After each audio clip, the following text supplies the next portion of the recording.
welcome to Syndicate 10's HR Strategy and Research and Statistics presentation.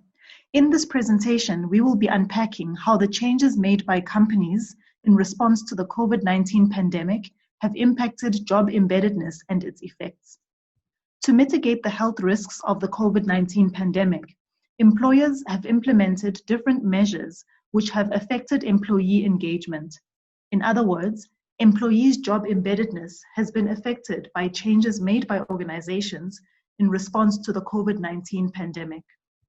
The concept of job embeddedness is a contemporary perspective which allows us to explain why people stay in their jobs.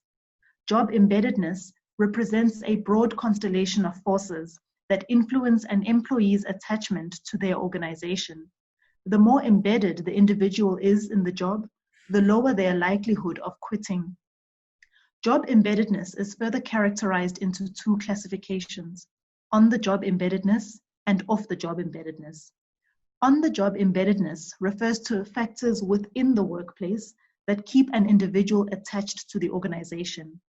Off-the-job embeddedness is the totality of outside work forces which keep an individual bound to their geographical area, and these may embed the individuals in their job. We consulted various literature in order to understand this relationship. Our study investigates job embeddedness through three lenses: work-life conflict, intent to turnover, and job performance. Work-life conflict versus on and off the job embeddedness. Greater on and off the job embeddedness are assumed to minimize voluntary turnover. Higher off the job embeddedness could lead employees facing high work-life conflict to be more likely to quit, whilst greater on the job embeddedness would reduce the likelihood of turnover in the face of work-life conflict.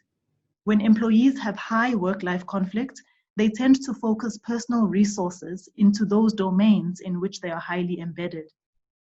Intention to turnover versus job embeddedness. In a study by Liu and Zhu 2019, the job embeddedness theory is applied, and it confirms that workplace ostracism decreases job embeddedness, which in turn reduces employee commitment and induces the intention to leave. In some instances, working from home has also led people to feel separated and disconnected from their workplace. For others, the employer has failed to make the working from home experience a pleasant one. And a combination of these factors may actually impact an employee's desire to stay in the organization. Job embeddedness versus job performance. Many businesses have embraced working from home to maintain productivity and ensure the continuation of their businesses. However, shifting to remote working also brings challenges which might affect efficiency. The methodology that was employed is that we undertook an exploratory study using a preset survey questionnaire which was distributed to a sample of 86 individuals. A combination of nominal, ordinal, and interval scaled data was collected and analyzed. Through a consultation with existing literature, a set of hypotheses were then derived as follows. Hypothesis 1. The impact of working from home has an impact on job embeddedness. Hypothesis 2. The intent to turnover has an impact on the job and off the job embeddedness. Hypothesis 3. The use of online meetings and working from home has a relationship with off-the-job embeddedness and work-life balance. Lastly, hypothesis 4. The use of online meetings and working from home has an impact on job performance. Regarding the choice of statistical analysis model, a one-factor analysis of variance model, or ANOVA, was used because it allows one to understand if two groups are significantly different from using multiple comparisons. The independent variable that has been selected is working from home, and this is based on the literature that was consulted, which placed a higher importance on it compared to other interventions made by companies in response to COVID-19. The working from home variable will be tested against multiple variables for comparative analysis.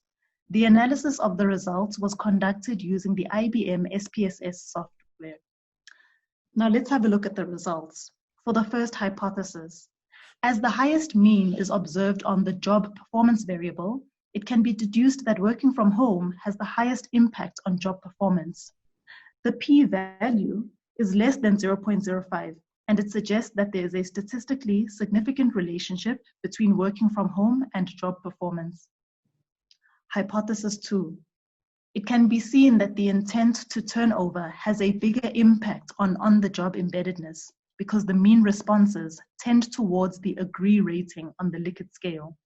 Based on the significant levels, the p-values for both on and off-the-job embeddedness are greater than 0.05, thus suggesting that there is no statistically significant relationship between intent to turnover and job embeddedness.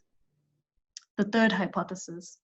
The use of online meetings and working from home appears to have a greater impact on work-life balance compared to off-the-job embeddedness, as is suggested by the mean scores. Looking at the significant levels, the p-value for the work-life balance variable is less than 0.05 and therefore suggests that there is a statistically significant relationship between working from home and work-life balance. And lastly, hypothesis 4. The use of online meetings and working remotely appears to have a greater impact on job performance, as is suggested by the mean scores, which are higher for people working from home. Regarding the significant levels, the p-value for the job performance variable is less than 0.05 and therefore suggests that there is a statistically significant relationship between the use of online meetings and working remotely on job performance. It must be noted that a post hoc analysis could not be conducted due to the number of groups being less than 3. Based on these results, the conclusion is therefore as follows. It is evident that there is a strong relationship between working from home and job performance. In addition to this, based on the survey results, it's evident that majority of individuals agree that they are working harder than before due to COVID-19.